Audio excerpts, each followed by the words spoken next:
bersyukur kepada Allah atas nikmat yang tiada tara, karunia yang tiada terhingga. Semoga kita terus istiqomah sampai wafat husnul khatimah.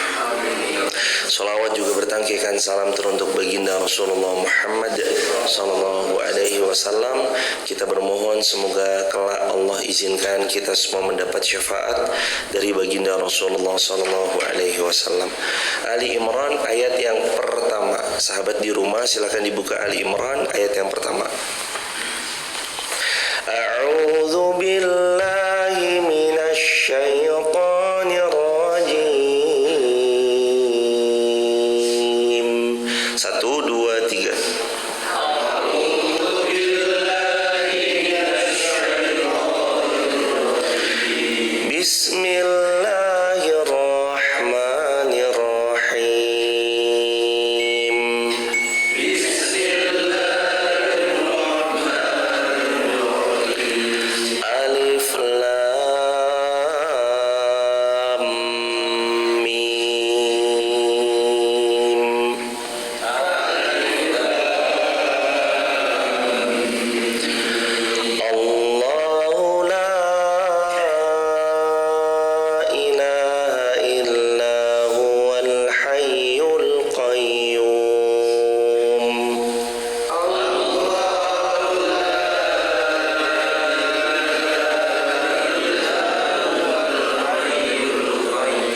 نزل عليك الكتاب بالحق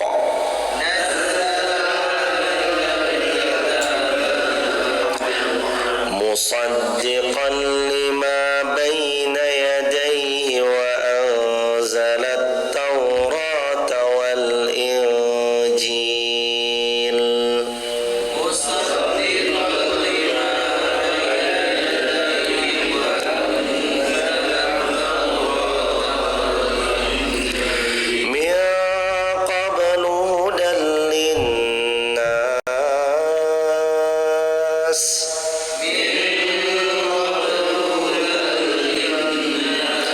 وأنزل الفرقان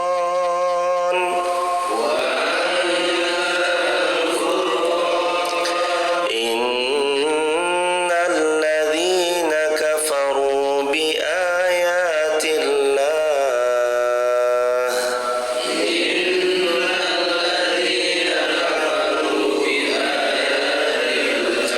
لهم عذاب شديد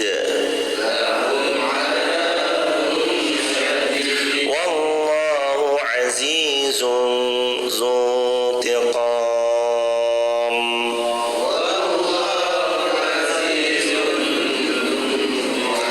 إن الله لا يخفى عليه شيء في الأرض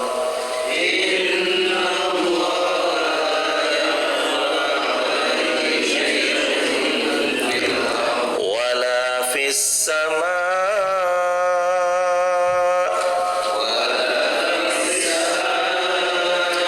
هو الذي يصوركم في الأرحام كيف يشاء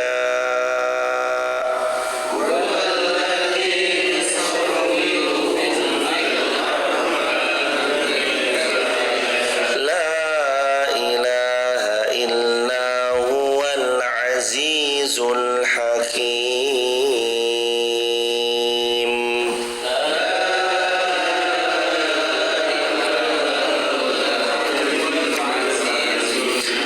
Allah berfirman yang artinya alif lam mim alif lam mim.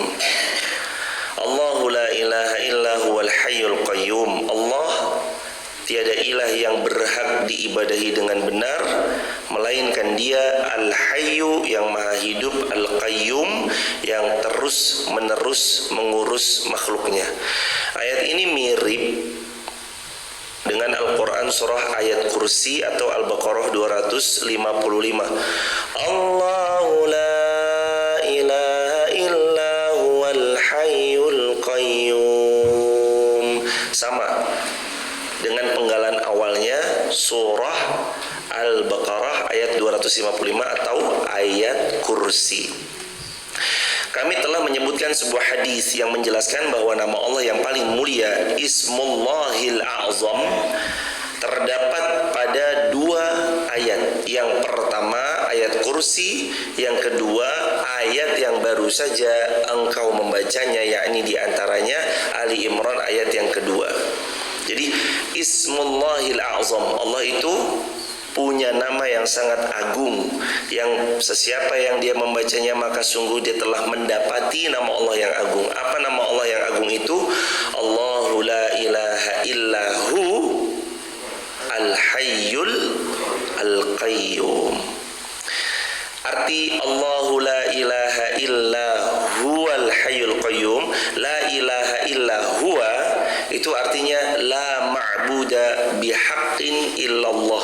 Tidak ada yang berhak diibadahi dengan benar kecuali hanya Allah. Nggak ada yang berhak diibadahi dengan benar kecuali hanya Allah. Al-Hayyu itu sifat Allah. Sifat Allah Al-Hayy artinya yang maha hidup. Nabi Musa pernah diceritakan, "Ya Allah, apakah engkau ngantuk?" "Wahai Musa, coba ambil air, masukkan ke dalam gelas." Udah. Lalu Allah perintahkan lewat balik tabir, tentunya suara, maksudnya wahyu, sebagaimana juga Nabi Musa mendapat wahyu dari Allah Subhanahu wa taala. "Wahai Musa, pegang air seperti ini. Dan jangan engkau tidur sedikit pun, ngantuk pun jangan." Musa memegang air seperti ini, jemaah. 1 hari kuat. Hari yang kedua sudah mulai agak ngantuk-ngantuk Musa. Di hari kedua jelang hari ketiga, Musa ngantuk. Begitu Musa ngantuk, ini gelas yang beliau genggam terlepas dari tangan beliau. Gelasnya pun jatuh, piring atau gelasnya pun pecah, airnya pun tumpah berhamburan kemana-mana. Lalu Nabi Musa mengatakan, "Maha besar engkau ya Allah, zat yang hayyu qayyum, maha hidup lagi maha terus menerus mengurus makhluknya." Dilanjutkan dengan ayat, "La ta'khudhuhu sinatu wala naum." Allah tidak pernah tidur, apalagi ngantuk aja nggak pernah, apalagi tidur. Maksud ayat ini adalah ayat pengingat. Allah ngantuk aja enggak, apalagi tidur. Lalu Allah mengatakan, "Wahai Musa, itu yang kamu dapatkan kalau engkau mendapati air lalu terus kemudian terjatuh. Bagaimana dengan aku jika aku ngantuk? Bukankah alam semesta ini semua ada dalam genggamanku? Kalau aku ngantuk akan bertabrakan dan berhamburan, berhancuran, saling satu sama lain hancur karena tidak ada yang mengendalikan kecuali diriku." Maka Allah itu punya sifat Al-Hayyu Al-Qayyum, la ta'khudhuhu sinatu wala naum. Al-Hayy artinya yang maha hidup. Al-Qayyum artinya yang terus menerus mengurus makhluknya. Jadi Allah itu terus menerus mengurus makhluknya. Jamaah, ribuan manusia di satu tempat, itu Allah yang memberi rezeki pada mereka. Jutaan manusia bahkan di bumi ini tinggal 7,7 miliar manusia, itu Allah yang mengatur rezekinya. Jangankan manusia, ikan di kedalaman lautan yang kita nggak pernah ngumpanin mereka. Jamaah pernah ngumpanin ikan nggak di laut? Pernah hadirin secara sengaja, ini saya bawa pelet 9 karung ke tengah samudra terus diaurin pelet itu yang 9 karung? Nggak pernah. Kita nggak pernah ngasih makan ikan di laut, tapi ikan itu hidup dan jumlahnya bukan 1-2, jumlahnya miliaran ikan. Belum lagi terumbu karang, belum lagi kuda laut, belum lagi udang, cumi, dengan beragam macam jenis-jenisnya. Siapa yang ngasih makan? Kita. Datang bawa 10 karung pelet, lempar di tengah samudra? Enggak. Al-Qayyum yang mengurus mereka adalah Al-Qayyum yang maha terus menerus mengurus makhluknya. Maka dikatakan Ismullahil A'zam, Allahu la ilaha illa huwal hayyul qayyum. Demikian pula mengenai ayat kursi, bahwasanya ayat ini adalah mirip dengan penggalan awal ayat kursi. Seperti itu yang dikatakan oleh Al-Imam Ibnu Katsir rahimahullah. Nazzala 'alaikal kitaba bil haqq. Lalu kemudian firman Allah yang berikutnya, Allah menurunkan Al-Quran kepadamu bil haqq, dengan sebenar-benarnya. Maksudnya Allah menurunkan Al-Quran kepadamu, wahai Muhammad, Al-Quran ini adalah benar, tidak sedikit pun ada keraguan dan kebimbangan di dalam ayat demi ayatnya, sebagaimana diperkuat juga dengan ayat sebelumnya Al-Baqarah di awal-awalnya, dzalikal kitabu la raiba fihi hudal lil muttaqin. Lalu dikatakan oleh Al-Imam Ibnu Katsir, kitab itu diturunkan di sisi Allah dengan ilmunya dan disaksikan oleh para malaikat, dihantarkan kepada baginda Nabi Muhammad SAW melalui malaikat Jibril, dan cukuplah Allah sebagai saksi, serta Allah akan menjaganya sampai hari kiamat. Jadi satu-satunya kitab yang Allah beri jaminan kitab ini akan terus Allah jaga sampai hari kiamat adalah Al-Quran. Sebagaimana diperkuat dalam ayat, nahnu nazzalna dzikr wa inna lahu lahafizun. Sesungguhnya kami yang menurunkan Al-Quran dan kami juga yang akan menjaga Al-Quran sampai hari kiamat. Musaddiqan lima baina yadayhi. Lalu firman Allah yang berbunyi, musaddiq, membenarkan, lima baina yadayhi, dari kitab-kitab yang telah diturunkan sebelumnya. Maknanya kata Imam Ibnu Katsir, yakni kitab-kitab dari langit yang diturunkan sebelumnya, wahyu yang telah Allah wahyukan kepada nabi dan rasul sebelumnya, kitab-kitab seperti Zabur, Taurat, Injil, suhufnya Nabi Ibrahim yang sudah Allah turunkan kepada para rasul, kepada ulul azmi sebelum Rasulullah SAW, maka itu semua disempurnakan oleh Al-Quran. Dan kitab-kitab itu membenarkan Al-Quran dengan berita dan kabar yang ada pada mereka. Jadi di Injil aja itu sudah diberitahu bahwa akan hadir Nabi Muhammad SAW. Ketika Salman Al-Farisi mendapati ada di sebuah tempat beliau pernah mencari kebenaran, lalu beliau datang kepada salah seorang rahib. Rahib itu pendeta. Waktu itu Nabi SAW belum diutus jadi Nabi dan Rasul, tapi seorang rahib ini, beliau Salman Al-Farisi mencari seorang rahib untuk mencari kebenaran. Rahib ini lalu terus kemudian memberikan ilmu kepada beliau dan segala bentuk macam-macamnya, bahwa nanti akan datang Nabi bernama Ahmad atau Muhammad. Lalu Salman Al-Farisi pun mencari kebenaran. Rahib ini meninggal, cari rahib satunya lagi, belajar lagi, meninggal rahibnya, cari rahib satunya lagi, terus begitu jemaah, sampai terus mendapatkan kabar bahwa Nabi dan Rasul itu yang terakhir bernama Ahmad atau Muhammad akan muncul dari tempat yang banyak bebatuan padang pasir kebun kurma, bebatuan padang pasir kebun kurma. Sampai hatta Salman Al-Farisi, anaknya pemuka kaum, anaknya orang kaya, diperjualbelikan sebagai budak, dia tetap ikut menjalani proses pencarian kebenaran itu sampai bertemulah dengan Rasulullah Muhammad SAW di kota Madinah. Salman ketemu. Lalu dia ingat gurunya pernah bilang, Rasulullah itu, Nabi dan Rasul terakhir itu cirinya 3. 1, tidak menerima sedekah tapi menerima hadiah. 2, di balik punggungnya itu seperti ada daging tumbuh, penanda kenabian. Dan 3, engkau akan dapati dia adalah orang yang luar biasa baiknya terhadap siapapun dan termasuk kepada kaum muslimin. Dites yang pertama, ya Rasulullah, ini sedekah untuk Anda, benar nggak ini Rasul? Ternyata Salman dari kejauhan mengintip dan melihat, oh Rasul membagikan sedekah itu kepada para sahabatnya karena Rasul tidak menerima sedekah. Datang lagi, wahai Rasulullah, ini hadiah untuk Anda. Lalu Nabi pun menerima hadiah dan dikenakan oleh beliau. Dan benar tanda yang pertama, tanda seorang Rasul tidak menerima sedekah tapi menerima hadiah. Yang kedua, dilihat oleh Salman Al-Farisi bagaimana sikapnya. Maka Rasul baiknya luar biasa. Pernah ada seseorang berusaha jahat sama Nabi, tapi Nabi tetap sabar dan baiknya luar biasa. Salah satunya kisahnya Yahudi menarik daripada sorbannya Nabi sampai Nabi lehernya tercekik. Para sahabat emosi, nggak terima, tapi Nabi mengatakan, sabar kalian semua, ambil 1 sok tambahan. Kenapa ya Rasulullah? 1 sok sebagai bayar hutang saya ke dia, 1 sok gandum lagi, ini adalah tambahan untuknya sebagai hadiah, karena engkau telah menakut-nakutinya karena sebab dia menarik sorbanku. Dia narik sorban. Rasul sakit, tapi sahabat marah. Tapi Rasul SAW malah ngasih kurma tambahan buat dia. Oh, kata Salman, benar ciri yang kedua. Kurang 1. Di balik punggungnya ada tanda kenabian. Lalu ketika ada salah seorang daripada sahabat Nabi di kota Madinah yang wafat, Nabi ikut menguburkan. Lalu Salman berusaha mencari dari balik punggung Nabi karena mau lihat tanda kenabian itu. Ketika Nabi berusaha menguburkan, tersingkaplah bagian belakang dan benar terlihat tanda-tanda kenabian, ada daging tumbuh di belakang punggung Nabi SAW.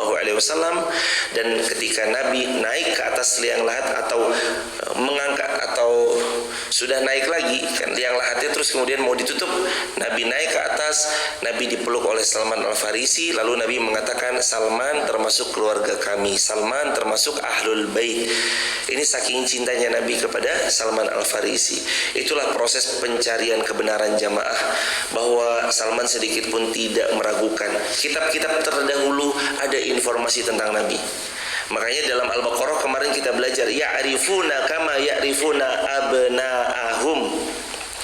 Allah berfirman dalam Al-Quran di juz yang kedua yang kemarin sudah kita pelajari, Al-Baqarah di juz yang kedua, ya'rifuna, Yahud, Nasara dan umat-umat terdahulu itu tahu, kama ya'rifuna abna'ahum, tahu Nabi Muhammad seperti mereka tahu anak mereka sendiri.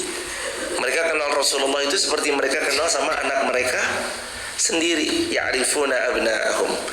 Jadi berita Nabi Muhammad SAW dan kedatangannya sebagai penutup daripada para nabi, membawa kitab penyempurna dari kitab-kitab terdahulu, itu sudah di-spill kalau bahasa kitanya, sudah diberitahu di kitab-kitab sebelumnya. Ya Suhaf Nabi Ibrahim, ya Zaburnya Nabi Daud, ya Tauratnya Nabi Musa, Injilnya Nabi Isa.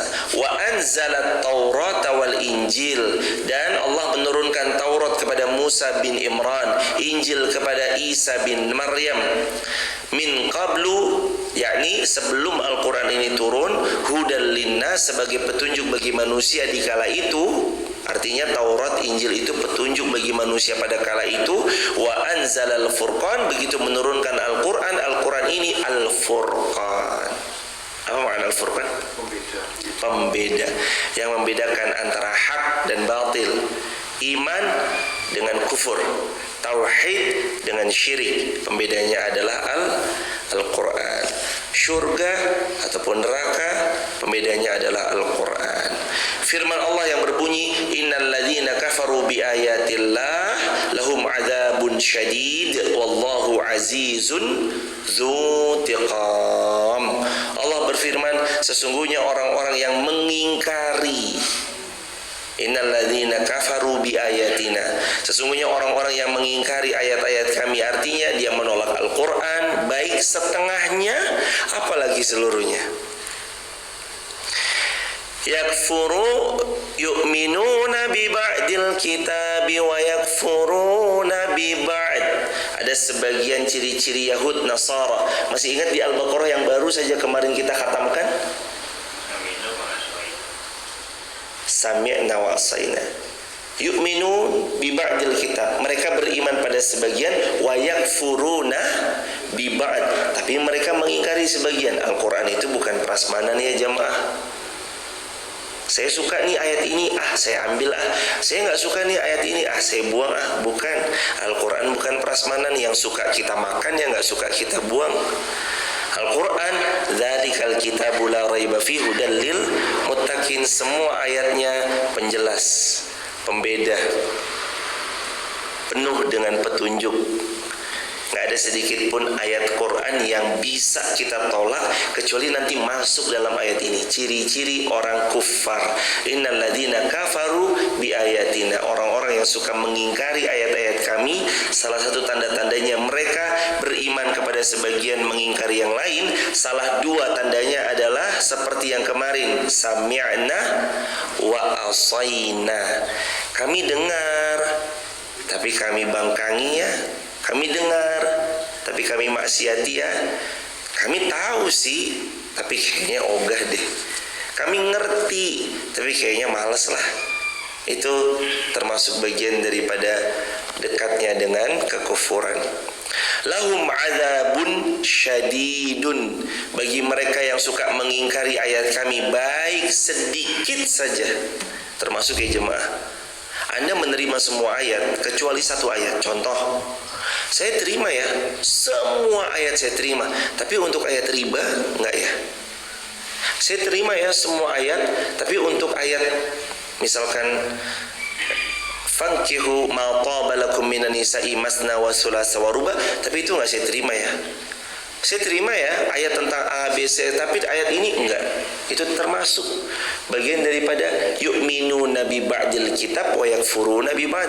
Jangan beriman kepada sebagian, kufur pada sebagian yang lain. Jangan. Al-Quran itu semuanya diterima. Diapain jemaah? Semuanya diterima. Bahkan satu kalimat pun ditolak jangan. Itulah Al-Quran. Lahum adzabun syadid, karena siapa yang mengingkari Al-Quran, Allah berfirman, lahum bagi mereka adzabun, akan ada azab syadid yang sangat pedih, sangat keras, sangat berat, lebih-lebih ketika mereka mendapati kematiannya. Kapan dimulai siksaan itu? Awal mulainya siksaan itu bukan hanya jemaah sejak dia dicabut nyawanya sakaratul maut, bahkan orang yang bermaksiat sama Allah di dunianya aja dapat siksaan Allah jemaah. Orang yang bermaksiat pada Allah sejak di dunia aja udah dapat siksaan Allah. Salah satu siksaannya nggak tenang hidupnya, nggak nyaman hidupnya, itu udah siksaan aja deh. Dan lebih-lebih diawali dengan dicabutnya nyawa. Sebagian asar menyebutkan ciri orang beriman dicabut nyawanya, Allah mudahkan seperti air keluar dari ceretnya jemaah. Sedangkan orang-orang empat, fasik, zindik, munafik, kafir, termasuk yang mengingkari ayat Allah, dicabutnya roh dari tubuh mereka seperti hewan yang dikuliti hidup-hidup. Nauzubillah. Belum lagi ketika mereka nanti dimandikan, dikafani, disolatkan. Kalau mereka muslim, kalau mereka kufur ya tidak disolatkan tentunya. Dimandikan, dikafani, mau dikuburkan, mereka bertanya-tanya, mau dibawa kemana aku, mau dibawa kemana aku, mau dibawa kemana aku. Jangan kembalikan aku ke dunia, jangan kembalikan aku ke dunia. Itu ciri-ciri orang yang ingkar sama ayat-ayat Allah, walau hatta sebagian. Tapi orang beriman lain. Ayo cepat bawa aku ke liang kubur, aku ingin segera melihat kebaikan-kebaikan yang selama ini aku tanam. Cepat. Bahkan ingat kemarin yang kita bahas sebuah asar, sebuah riwayat, sesungguhnya orang beriman saat dia ditandu, dia berteriak dengan senang, ayo cepat bawa aku, cepat ayo masukkan aku ke liang kubur. Saking sejak awal nafzanya atau sakaratul mautnya, dia sudah melihat kebaikan-kebaikan yang selama ini dia lakukan. Dikubur, kuburnya langsung lapang, luas, riyad min riyadil jannah. Dan sejak itu kita tahu hadis Nabi riwayat Muslim, kata Sayyidina Utsman bin Affan, ketika Sayyidina Utsman bin Affan nangis, sahabat bertanya, kenapa engkau nangis wahai Utsman bin Affan? Ketika Sayyidina Utsman melewati pemakaman Baqi, Utsman jawab dengan hadis Nabi riwayat Muslim, karena aku menangis karena aku pernah mendengar Rasulullah SAW bersabda, siapa yang masuk kubur dia, di liang kuburnya adalah menyenangkan, maka fase berikutnya akan jauh lebih menyenangkan. Tapi siapa yang masuk ke dalam kuburnya langsung seketika disiksa dia, ketahuilah fase berikutnya lebih menyeramkan. Nauzubillahi min dzalik. Jadi orang itu jemaah, bahkan dari fase kuburnya, saat pertama dia dikubur sudah langsung terlihat min ahlil jannah au min ahlin nar. Allahumma inna nas'alukal jannah, Allahumma inna nas'alukal jannah, Allahumma inna nas'alukal jannah. Ya Allah, masukkan kami ke dalam syurga, masukkan kami ke dalam syurga, masukkan kami semua ke dalam syurga. Ada riwayat Imam Ahmad, kata Nabi yang mulia, man sa'alallahu ta'ala man sa'alallahu ta'ala al-jannah salasa marrat qalatil jannah Allahumma adkhilhul jannah.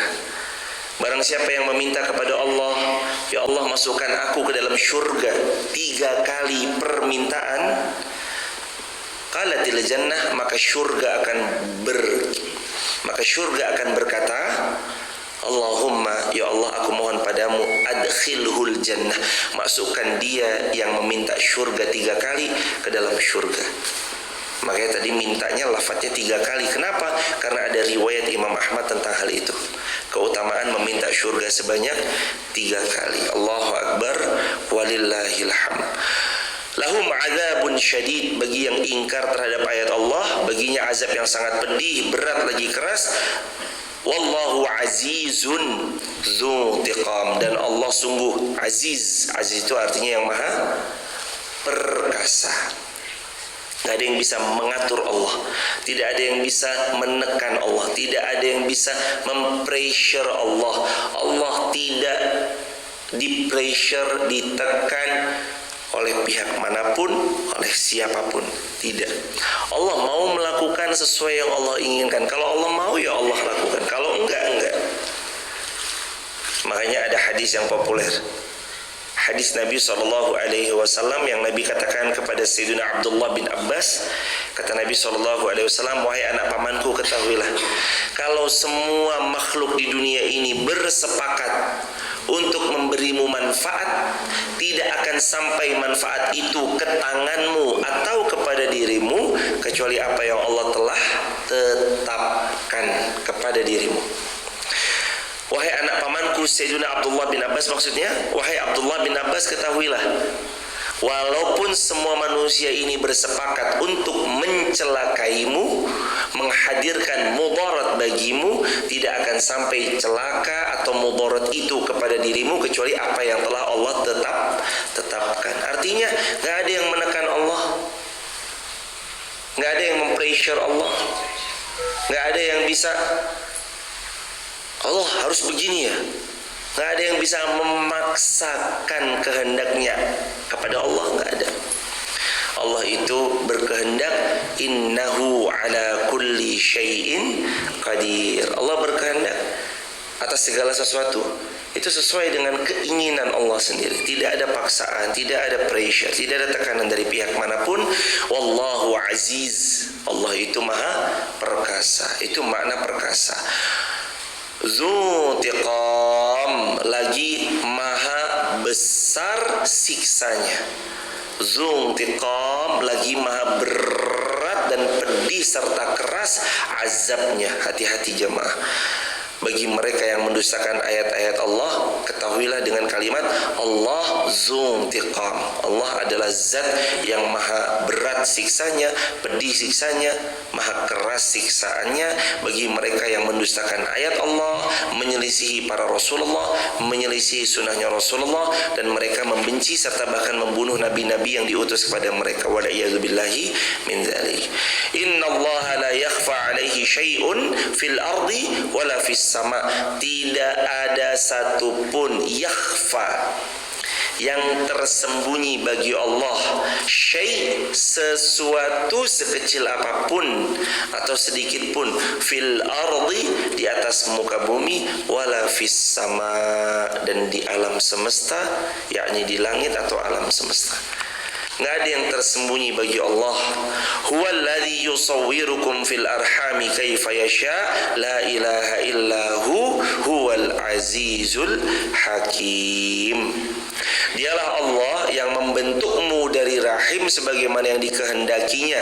Jemaah yang dirahmati Allah, Allah cipta kita dari setetes sperma yang masuk ke sel ovum, lalu kemudian terbuahi sel ovum tersebut, lalu kemudian menempel pada ini yang 3 bentuk. pembuluh darah, mohon maaf, segumpal darah, lalu kemudian segumpal darah, segumpal daging, sperma, segumpal darah, segumpal daging. Nutfah, pertamanya nutfah, berawal dari sperma, lalu segumpal darah, lalu segumpal daging. Kalau hadirin tahu disebut dengan pencipta itu apa, maka kita tidak akan pernah berani bilang aku menciptakan ini, kecuali kita bilang aku merakit ini. Karena yang namanya pencipta itu dari sperma sampai jadi manusia, itu namanya pencipta. Dari biji ditanam tumbuh, itu namanya pencipta. Dari telur dierami jadi ayam, itu namanya pencipta. Kalau kita ini perakit, oh saya menciptakan pohon dengan ini, enggak, kita bukan mencipta, kita merakit atau kita hanya menanam saja. Oh tapi kan ini ada mix buah durian plus naga di mix, misalkan ada pohon durian di mix sama pohon naga dan lahirlah ada buah varian baru misalkan. Itu kita bukan pencipta, kita hanya peramu, perakit, yang semua sudah Allah provide, yang semua sudah Allah siapkan, kita cuma ngeramu aja. Yang namanya menciptakan itu dari telur jadi anak ayam, dari anak ayam tumbuh besar, kawin dia, lahir telur lagi, itu namanya menciptakan. Dari sperma jadi manusia, itu namanya menciptakan. Dari biji tumbuh akar, dahan, ranting, bunga, buah, itu namanya pencipta. Buahnya nanti ada bijinya, biji tanam muncul lagi, itu namanya pencipta. Jadi Allah sang maha pencipta, bukan kita. Allah yang maha menciptakan, bukan kita. Huwallazi yusawwirukum fil arham kaifa yasha. Allah menciptakan bentukmu fil arham, di dalam rahim ibumu, kaifa yasha, sesuai dengan yang Allah mau. Kaifa, bagaimana? Yasha, yang Allah mau. Nggak ada peran kita sedikit pun membentuk hidungnya anak kita, matanya anak kita, giginya anak kita, mulut atau bibirnya anak kita, telinganya anak kita, tingginya seberapa sampai nanti pada usia remaja atau dewasanya. Gak ada peran kita sedikit pun. Gak ada peran kita sedikit pun tentang bagaimana bentuknya, apa warna kulitnya. Gak ada. Bahkan ada orang tua jamaah, putih kulitnya, istrinya juga putih kulitnya, anaknya hitam, ada. Terjadi pada zaman sahabat Nabi SAW, pernah terjadi. Lalu terus kemudian sahabat Nabi ini bilang, ya Rasulullah, ini istri saya kayaknya nggak bener deh. Masa saya putih, istri saya putih, anaknya hitam? Jawab Nabi simpel, kamu punya unta nggak di rumah? Punya ya Rasulullah. Warnanya apa? Coklat kemerahan ya Rasulullah.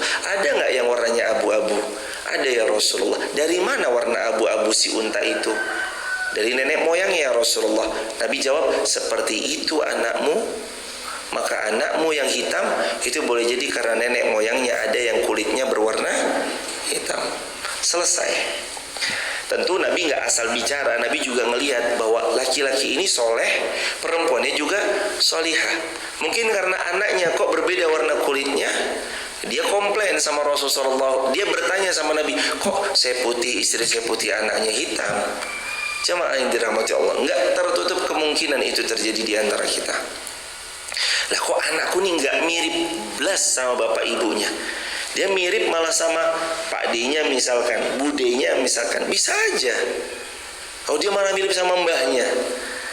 Bukan berarti terus kemudian istrinya kita bagaimana, enggak. Karena emang seperti itu. Enggak ada peran kita sedikit pun menciptakan hidungnya, matanya, enggak ada sedikit pun. Tidak ada sedikit pun. Allah yusawwirukum, membentuk rupa kalian fil arham, dalam rahimnya ibu kalian, kaifa yasha, sesuai maunya Allah. Makanya jamaah yang dirahmati Allah, Allah itu pencipta dengan laqad khalaqnal insana fi ahsani taqwim, sebaik-baik penciptaan. Anak kita jenius di bidangnya masing-masing. Setiap manusia itu terlahir sudah punya stempel. Laqad khalaqnal insana fi ahsani taqwim. Jadi setiap manusia yang lahir itu udah punya stempel. Stempelnya adalah fi ahsani taqwim. Dia tuh manusia dengan sebaik-baik penciptaan yang Allah cipta. Apapun bentuknya, tetap penciptaan terbaik dari Allah. Maka gak ada satupun di antara kita yang boleh mencela hanya karena fisik. Karena fisik itu Allah cipta. Seseorang yang mencela orang lain karena sebab fisiknya, berarti dia menghina Allah yang menciptakan hamba itu dengan fisik yang ia punya. Makanya Nabi paling gak suka kalau ada orang mencela fisik tuh gak suka. Dan ketaatan, ketakwaan itu bukan tentang fisik, ganteng, cantik, bukan. Ketakwaan itu kata Nabi, huna, di sini. Mau fisiknya kayak apa, takwa itu di sini. Nabi itu paling nggak suka kalau ada orang mencela fisiknya orang lain. Terjadi nggak? Terjadi. Waktu seseorang menghina betisnya Sayyidina Abdullah bin Mas'ud ketika beliau naik ke salah satu pohon mau ngambilin siwaknya Nabi, mau maksudnya ngambilin ranting-ranting untuk siwaknya Nabi kalau tidak keliru. Lalu sahabat satu sama lain tuh kayak mentertawakan atau komen, kecil banget ya betisnya. Nabi katakan, jangan kamu hina betisnya Abdullah bin Mas'ud. Itu betis, kalau dibanding dengan gunung Uhud lebih berat betis kecilnya Abdullah bin Mas'ud daripada gunung Uhud.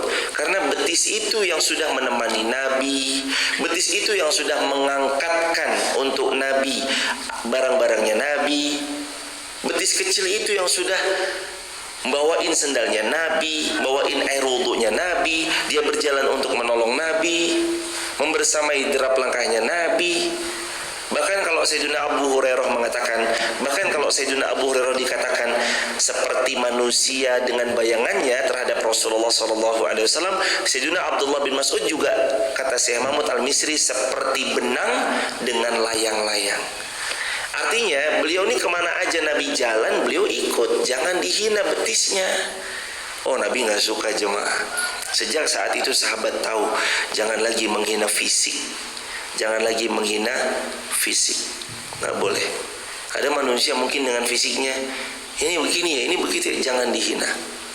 Laqad khalaqnal insana fi ahsani taqwim. Dan lagi yang namanya jamaah yang dirahmati Allah, dan lagi yang namanya ketakwaan itu nggak ada kaitannya dengan fisik.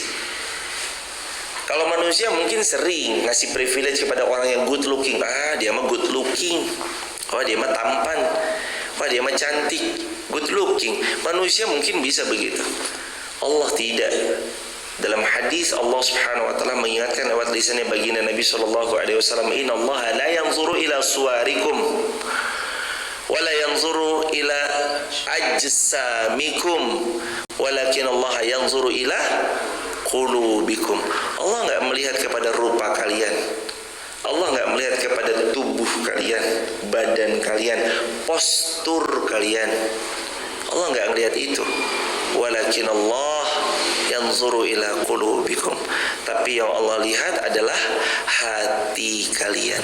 Boleh jadi ada orang yang tampilannya compang-camping, kita melihat rambutnya acak-acakan, pakaiannya sudah kusam, lagi sedikit kuno, tampilan old school.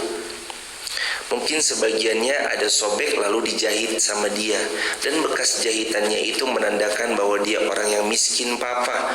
Kalau dia datang kepada manusia menutup pintu rumahnya, kalau dia meminta sama manusia dia pasti ditolak. Tapi kalau dia berdoa kepada Allah, doanya tidak ditolak, kata Nabi SAW.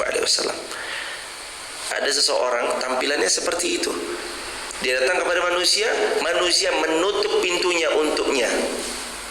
Kalau dia menyampaikan pendapatnya tidak didengar. Tapi ketika dia berdoa, menggetarkan arsy-Nya Allah, dan Allah mengabulkan doa-doanya. Ada manusia-manusia yang begitu jemaah.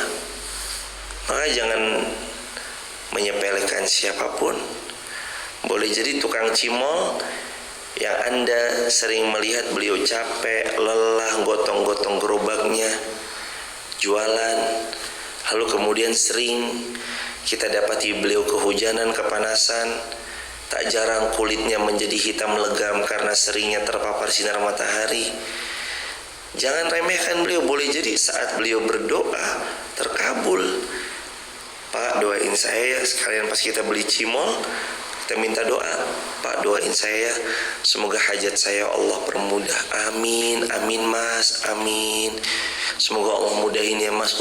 Doa beliau yang membuat arsy Allah bergetar dan kita jadi termudahkan segala urusan. Makanya jemaah, Allahu Akbar. Takwa bukan tentang penampilan. Penampilan parlente kalau ujungnya ingkar kepada ayatnya Allah, buat apa? Penampilan oke, tasnya mahal, jam tangannya mahal, baju yang dikenakannya mahal, pakaian semuanya terlihat luxury, bahkan kendaraannya kendaraan yang limited edition. Kalau ternyata dia mengingkari ayat Allah, dia nggak beriman sama ayat Allah, disuruh sedekah dia ogah-ogahan, disuruh berinfak dia nggak mau mengeluarkan infaknya. Hayo jemaah, apakah berarti mereka lebih beriman karena pakaiannya lebih parlente? Tidak. Ciri iman kan mereka yunfiquna fis-sarra'i wad-dharra. Mereka berani berinfak waktu miskin maupun waktu kaya. Justru infak itu yang paling powerful adalah waktu 4, kata Nabi. Masih ingat gak? 1 lagi sehat, 2 lagi miskin, 3 lagi butuh, 4 lagi ta'mulul gina, mendambakan kekayaan. Kata Nabi SAW riwayat Imam Muslim. Ta'mulul gina, kamu sedang mendambakan kekayaan. Sudah mah kita sehat, miskin, lagi butuh, mendambakan kekayaan. Kok sedekah, kok infak, kok wakaf, kok dia mengeluarkan harta yang Allah titipkan padanya untuk menolong agama Allah. Itu kata Nabi SAW, 4 kondisi ini adalah sedekah terbaik yang orang itu pernah keluarkan kalau dia ada di kondisi 4 tadi. Yang pertama, sehat. Yang kedua, lagi miskin. Yang ketiga, lagi butuh. Yang keempat, ta'murul gina, ingin kaya, lagi mendambakan kekayaan.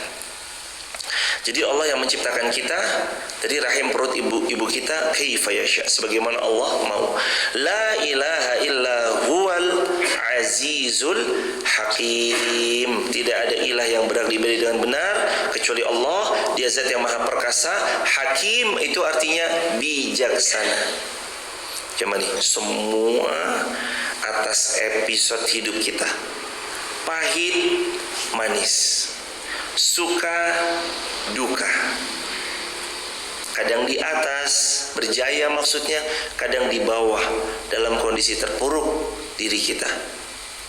Yakin itu semua sudah atas Al-Hakim, kebijaksanaan Allah.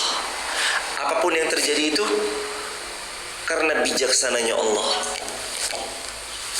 Jamaah, hari ini kita nyesal ya. Kenapa sih kok begini? Kenapa sih ini terjadi? Kenapa? Kita bilang kayak gitu. Lihat 1 tahun, 5 tahun, 10 tahun lagi, kita akan tahu betapa baiknya Allah. Oh, ternyata begini ya. Ada seseorang dulu jemaah yang dirahmati Allah, dia tes Madinah 5 kali ditolak jemaah. Dia tes Mesir 2 kali ditolak jemaah. Dia tes Riyadh, Imam Mahmud bin Saud sekali ditolak jemaah. Dia tes banyak universitas yang dia ingin banget sekolah di bagian Timur Tengah, banyak ditolak. Nggak diterima. Allah, sakit hati anak muda ini pada zamannya. Kenapa sih?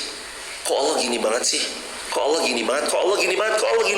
Dia bertanya-tanya kayak gitu jemaah. Sampai-sampai dia buruk sangka sama Allah. Allah nggak mau ya saya ini kuliah di tempat yang ini, padahal kalau saya punya ilmu saya bakal A, bakal B, bakal C, bakal Z. 10 tahun berlalu dan ternyata dia baru menyadari maha baiknya Allah. Ternyata Allah punya rencana. Penolakannya atas hal itu, ternyata ini hadiah yang Allah berikan. Kadang itu terjadi, mau nggak mau, itu karena Al-Hakim, Allah zat yang maha bijaksana. Udah nikmatin aja jemaah. Hari ini ada orang bawa kabur duit kita ratusan juta. Yakin 5-10 tahun kemudian boleh jadi kita akan tahu maksudnya Allah apa. Pernah saya ceritakan berulang kali cerita ini. Ada 2018-2019 ada jamaah, uangnya dibawa kabur sama orang yang paling dia percaya, 70 juta. Datang kepada kami sebelum corona. Ustadz, ya Allah, uang saya dibawa kabur Ustadz sama orang yang paling saya percayai. 70 juta Ustadz, saya harus apa? Lah, dari dulu kalau ada orang nanya, jawaban saya selalu sama. Sir, sabar, ikhlas, ridho. S-nya sabar, I-nya ikhlas, R-nya ridho. Tapi gede banget Ustadz, 70 juta tuh kami nyarinya tuh bla bla bla bla bla. Corona jemaah 2020 14 Maret corona, semuanya tiarap. Toko online shopnya dia malah begini, roket jemaah. Bukan lagi 2 kali lipat, bisa 4, 5, 6 bahkan berkali-kali lipat. Setelah corona 2021 kita ketemu lagi. Betapa cepatnya Allah membalikkan keadaan seorang hamba, dan ini harus diyakini oleh siapapun. Dan saya mau kita yakin sama Al-Hakim, Allah yang maha bijak sana. 2021 ketemu. Ustadz, terima kasih ya. Ingat nggak dulu? Siapa ya Mas? Saya Ustadz yang dulu curhat itu loh. Oh, Masya Allah, iya ya, yang 70 juta itu. Iya Ustadz, benar Ustaz. Allah kalau kita ridho, Allah akan ridho sama kita, itu Masya Allah ya. Ternyata dulu saya dibawa kabur uangnya 70 juta oleh si pengkhianat, orang yang paling saya percaya. Untuk sekarang saya lebih berhati-hati Ustaz. Kenapa sih Mas? Karena Alhamdulillah sekarang rezeki kami sudah menyebut angka sekian yang jumlahnya itu ratusan sampai bahkan miliaran jemaah. Kalau dia masih ikut Ustadz sama saya, mungkin yang dia bawa kabur sekarang bukan 70 juta Ustadz, tapi miliaran. Itu cara Allah. Makanya Al-Hakim, Allah itu maha bijaksana. Udah jemaah, sekarang uang kita dibawa kabur. Tunggu satu saat, boleh jadi itu pertanda Allah mau jadiin kita seorang miliarder insyaallah biiznillah, cepat atau lambat. Kan seperti itu polanya. Al-Hakim, Allah tuh maha bijaksana, Allah tuh yang paling tahu, Allah tuh yang paling ngerti apa yang terbaik buat kita. Tunggu tanggal mainnya aja, cepat atau lambat jadi miliarder kok. Tunggu tanggal mainnya aja, cepat atau lambat engkau akan tahu kok bagaimana baiknya Allah mengatur hidupmu yang gagal. Pernah ada jamaah juga cerita, Ustadz, anak saya ya Allah ngedrop mentalnya Ustadz, nangis panjang malam Ustadz, dia gagal nikah Ustadz, sudah nyebarin undangan. Ya saya cuma jawab sir, sabar, ikhlas, ridho, udah itu aja. Kami mendengarkan, baik ibu, Masya Allah, innalillah, iya ibu, ya Allah, subhanallah, innalillah, itu aja. Terus sama, gimana Ustadz ini solusinya? Ya udah, sir, sabar, ikhlas, ridho. Selang beberapa waktu, lalu terus kemudian memberi kabar, wah Masya Allah Ustadz, Alhamdulillah ternyata dapat ganti yang lebih baik, bla bla bla segala macam. Pernah juga 2011 nikah, 2012 bercerai karena KDRT. 2012 cerai karena KDRT, 2014 atau 2015 dia menikah. Yang dulunya dianggap sampah oleh mantan suaminya, dia menikah yang kedua oleh pengusaha tour travel yang tiap tahun haji, tiap bulan bisa umroh kapanpun dia mau, dan dia diperlakukan dengan suaminya yang kedua seperti seorang putri raja setelah disampah-sampahkan dan di KDRTI atau di KDRT-kan oleh suami sebelumnya. Itu cara Allah loh jemaah. Kita ini harus yakin Allah itu Al-Hakim, Allah maha bijaksana. Apapun yang terjadi itu karena kebijaksanaan Allah. Kenapa kita bisa ketipu? Oh, kamu kurang hati-hati. Kenapa kamu gagal? Oh, aku mau punya rencana yang lebih baik. Kenapa kok ada pengkhianat? Oh sebentar, aku akan filter orang-orang yang buruk biar mecah deh sendirinya. Kenapa kok begini, kenapa kok begitu? Itu cara Allah, tunggu tanggal mainnya aja udah. Al-Hakim, Allah tuh yang maha bijaksana. Kebijaksanaan Allah berikan pada seorang hamba. Apalagi kalau Anda bertakwa. Lawang Anda nggak bertakwa aja kadang tetap Allah kasih yang terbaik kok. Apalagi kalau bertakwa, apalagi kalau rajin beramal soleh, apalagi kalau istiqomah, apalagi kalau konsisten, apalagi kalau Anda sedekah, apalagi kalau Anda menjaga A, B, C, X, Y, Z. Oh yakin jemaah, setiap rencana Allah pasti yang terbaik. Anak kita mungkin belum diterima di universitas yang dia suka. Anak kita mungkin belum bersekolah di tempat yang kata orang-orang tempat itu adalah sekolah favorit di suatu kota atau suatu negara. Tapi ingat, keberhasilan bukan tentang kuliah di mana, bukan tentang sekolah di mana, tentang diri kita, diri sendiri. Boleh jadi anak kita nggak sekolah di tempat yang mentereng, tenar apa, tapi boleh jadi dari situ Allah titipkan keberkahan. Kisah nyata lagi, ada orang mau kuliah di salah satu 3 universitas terbaik di Indonesia, dan dia sudah ikut tes bimbel kemana-mana. Ini kisah nyata jemaah, nggak keterima sama sekali. Akhirnya dia memutuskan untuk ya udahlah, timbang ora kuliah neng tempat api, mending wes tak buka bengkel sekalian. Bener jemaah, dia nggak kuliah, buka bengkel. Apa yang terjadi? Ternyata Allah punya maksud lain. Buka bengkel berawal dari dirinya, dia mempekerjakan dirinya. Allah karuniai karyawan 1 orang, 2 orang, 3 orang. Sekarang karyawannya 28 orang. Dan dia punya salah satu bengkel terbesar. Dari bengkel menjadi tombol tuas leverage. Maksudnya setelah bengkel ini sukses, menjadi tombol leverage untuk dia berusaha di bidang yang kurang lebih sama. Dia buka pelek sekarang.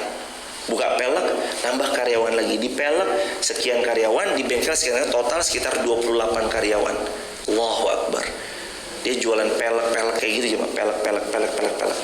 Di daerah mana? Di daerah Lampung. Allahu Akbar. Walillahilham. Cara Allah selalu istimewa. Maka jangan pernah buruk sangka. Kenapa hari ini? Ya tunggu aja. Kenapa kok begini? Tunggu aja.